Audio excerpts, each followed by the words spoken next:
दोस्तों ने अमेरिका ने इजराइल को ऐसा झटका दिया है जिसने इजराइल में हाहाकार मचा दिया है। एक तरफ ईरान लगातार इजराइल पर अटैक कर रहा है।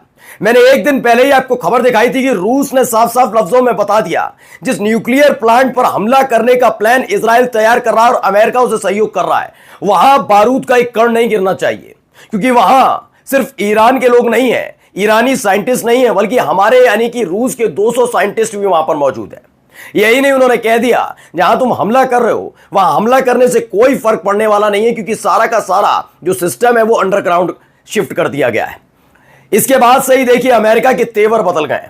अमेरिका ने साफ साफ लफ्जों में कह दिया, एक दिन नहीं, 2 दिन नहीं, कुल मिलाकर 14 दिनों बाद वो फैसला लेगा कि वो ईरान पर हमला करेगा नहीं करेगा।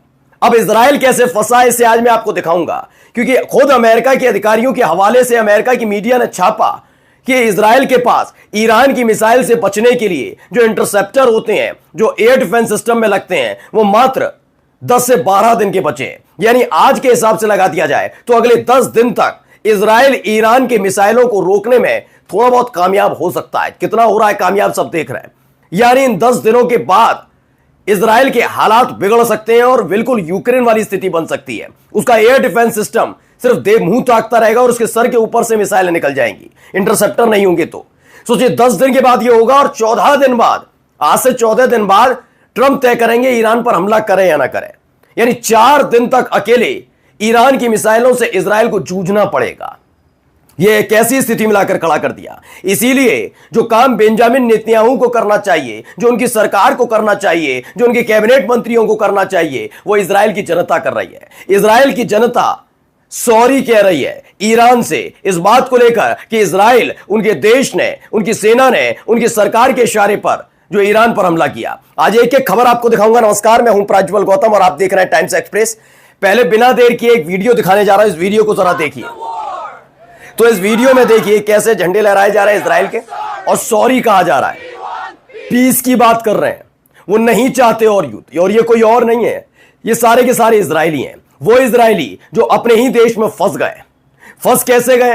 दरअसल इजराइल के लोग अपना देश छोड़कर भागना चाहते थे। मैंने खबर दिखाई थी कि सारे एयरपोर्ट बंद कर दिए गए और कह दिया गया है साफ साफ लफ्जों में कि सुनो, कोई भी इजरायली देश छोड़कर जाना नहीं चाहिए। हां, जो इजराइल के अंदर टूरिस्ट हैं, जो इजराइल के अंदर डिप्लोमेट्स हैं, वो जाना चाहें तो अपने देश जा सकते हैं, लेकिन एक भी इजराइल बाहर नहीं जाएगा। इजरायली बिल्कुल नहीं। बंकरों में छिप रहे हैं, जगह नहीं बची। अब वो इतने डर गए, इतने घबरा गए कि सॉरी कह रहे हैं। क्यों कह रहे हैं, जरा मैं आपको चीज दिखाता चलता हूं। पहले देखिए, अल जजीरा इंग्लिश की खबर है। यूएस के प्रेसिडेंट हैं डोनाल्ड ट्रंप, उन्होंने डिसाइड किया है कि डिसाइड करेंगे अगले 2 हफ्तों में। 2 हफ्ते में कितने दिन होते हैं? 7 दूनी 14 दिन। 14 दिन बाद तय करेंगे वो ईरान और इजराइल के बीच चल रहे संघर्ष में अपनी एंट्री आधिकारिक तौर पर लें या ना लें। एक तरफ इजराइल लगातार कह रहा आ जाओ भाई, तुम्हारे कहने पर तो मैंने ईरान पर अटैक किया था, आ जाओ। वो कह रहे 14 दिन बाद देखूंगा। क्यों कह रहे हैं? क्योंकि रूस की तरफ से कह दिया गया कि वहां हमारे साइंटिस्ट मौजूद हैं, इसलिए न्यूक्लियर पावर प्लांट पर हमला मत करना। अब ट्रंप ने अपना फैसला बदल लिया। फैसला सिर्फ इसलिए नहीं बदला है, फैसले बदलने की एक और वजह है दोस्तों। फैसला बदलने की वजह यह भी है कि अमेरिका के सांसद, उनकी खुद की पार्टी के जो जिससे डोनाल्ड ट्रंप आते हैं, उनके सांसदों ने भी कह दिया कि ईरान पर हमला करने का फैसला लेने का अधिकार सिर्फ ट्रंप को नहीं है, हमारे देश की सरकार लेती है। ऐसा नहीं किसी भी राष्ट्रीय अध्यक्ष ने कहा कि इस देश पर फूंक दो मिसाइलें तो फूंक दी, कहा सीज फायर कर लो तो सीज फायर हो गया, ऐसा नहीं। वहां अमेरिका में बकायदा इसको लेकर आधिकारिक तौर पर अगर किसी देश के साथ युद्ध में कूदते हैं तो इसका फैसला पूरी संसद लेती है बैठकर, और अभी तक संसद ने फैसला नहीं लिया, उल्टा इसके लिए पेला गया है। तो दोहरा दबाव था। एक तो ट्रंप पर यह जिम्मेदारी थी कि संवैधानिक प्रक्रिया उनके यहां जो है उसका निर्वहन करें, अकेले ट्रंप नहीं लेंगे फैसला। दूसरा सबसे बड़ा रूस की धमकी। ये दोनों ही चीजों ने अमेरिका को बैकफुट पर आने के लिए मजबूर कर दिया। अब देखिए, कह रहे हैं कि 2 हफ्ते के बाद तय करूंगा, लेकिन 2 हफ्ते के बाद क्या तय करेंगे वो बताऊंगा, लेकिन पहले बयान सुनिए। Now, regarding the ongoing situation in Iran, I know there has been a lot of speculation amongst all of you in the media regarding the president's decision making and whether or not the United States will be directly involved. In light of that news, I have a message directly from the president, and I quote, "Based on the fact that there's a substantial chance of negotiations that may or may not take place with Iran in the near future, I will make my decision whether or not to go within the next 2 weeks." That's a quote directly from the president for all of you today. ये press secretary हैं Carolina लेविएट, उन्होंने बताया important message है president Trump का Iran पर कि हम 2 हफ्ते बाद तय करेंगे कि भैया हमें हमला करना है नहीं करना है। और यहां 10 दिन का गोला बारूद बचा है इजराइल के पास। अब 14 दिन तय करेंगे, यानी 15वें दिन हमला हो सकता है। मैं कह रहा हूं चलो हो गया, ईरान पर हमला होगा, लेकिन उन 4 दिनों के भीतर इजराइल का क्या नक्शा बदल दिया जाएगा। अभी देख ही लिया 6 दिन में क्या हालत कर दी, जबकि वहां पर इंटरसेप्टर हैं, जबकि वहां पर third missile anti air defence system है, एरो 2 है, वहां पर आयरन डोम रखा हुआ है तब भी। और जब ये सब केवल रखे रह जाएंगे, इसमें लगाने के लिए गोला बारूद नहीं होगा, इंटरसेप्टर नहीं होगा, तो क्या करेगा ईरान। यानी 4 दिनों तक इजराइल को खुद ईरान से जूझना पड़ेगा और कहीं पर भी मिसाइलें गिर सकती हैं। फिर ये हालात पैदा हो गए। इजराइल को ऐसी जगह लाकर खड़ा कर दिया अमेरिका ने। ये देख नहीं पाए इजराइल के प्रधानमंत्री बेंजामिन नेतन्याहू कि यूक्रेन के साथ अमेरिका ने क्या किया।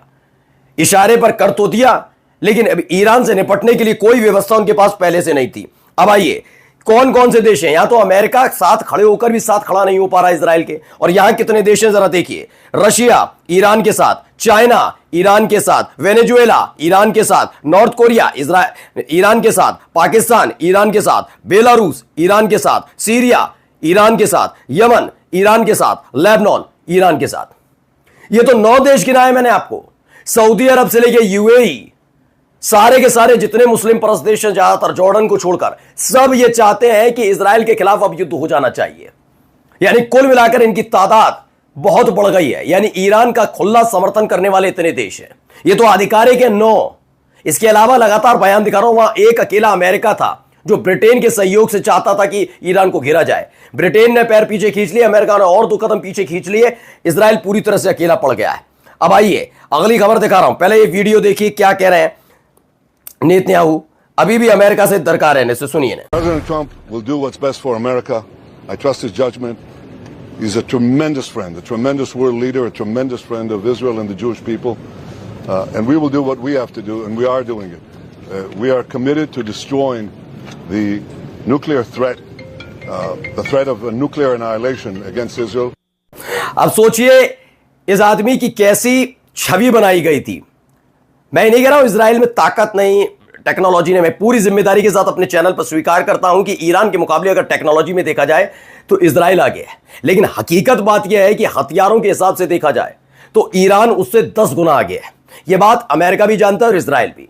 अब हालत देखिए, जो व्यक्ति मोसाद के नाम पर, टेक्नोलॉजी के नाम पर, तरक्की के नाम पर, इन तमाम चीजों के नाम पर, मोसाद के नाम पर कहानी गढ़ते रहे, आज भी अमेरिका अमेरिका अमेरिका अमेरिका चिल्ला रहे हैं। सिर्फ अमेरिका चिल्लाया जा रहा है। सुबह उठते हैं तो अमेरिका, शाम को सोते हैं तो अमेरिका, कि कैसे भी अमेरिका इस युद्ध में कूद जाए। अभी बोल नहीं रहे बेंजामिन नेतन्याहू, लेकिन एक वक्त में आएगा जब खुद बताएंगे कि अमेरिका के कहने पर ही उन्होंने ईरान पर हमला किया था। पढ़िए क्या लिखा है। बेंजामिन नेतन्याहू ने कहा president Trump will do what's best for America. Trump वही कर रहे हैं जो अमेरिका के लिए बेस्ट है। आई ट्रस्ट हिज जजमेंट, मैं उनके फैसले का सम्मान करता हूं, भरोसा करता हूं। He is a tremendous friend to the Jewish people and a great world leader. He will do what we must are doing so. दरअसल ये वो वाली स्थिति होती है कि आपको पता है कि आपका अपना साथी जिस पर आप भरोसा कर रहे हैं वो आपका भरोसा तोड़ रहा है, लेकिन जानते हैं कि अगर उसने पैर पूरी तरह से पीछे खींच लिए तो आप कहीं के नहीं रहेंगे। तो ना भरोसे तोड़ने वाले साथी पर भी लगातार उसकी तारीफ करके उसको अपने साथ रखने की कोशिश करते हैं। यही समय बेंजामिन नेतन्याहू के साथ हो रहा है। वो जान रहे हैं कि ट्रंप की अकेले हिम्मत नहीं है कि वो फैसला लेकर ईरान पर हमला कर दें, वहां की संसद तय करेगी। फिर भी वो ट्रंप को लगातार सहला रहे हैं कि कैसे भी करके कूद पड़ो, क्योंकि इजराइल अब मुसीबत में आ गया है। चलिए क्या क्या स्थिति हो रही है, क्यों ये करना पड़ा, तो पढ़िए आज तक की खबर है। जंग की इतनी बड़ी कीमत क्या है। ईरान से भिड़ंत में रोज हो रहे इजराइल के 17.32 अरब रुपए खर्च, तकरीबन $200 मिलियन रोजाना इजराइल के खर्च हो रहे हैं। एक तरफ उनके स्टॉक एक्सचेंज को बर्बाद कर दिया, $200 मिलियन रोजाना खर्च हो रहे हैं। ये हालात लगाकर खड़ा कर दिया कि युद्ध भारी पड़ गया इजराइल पर।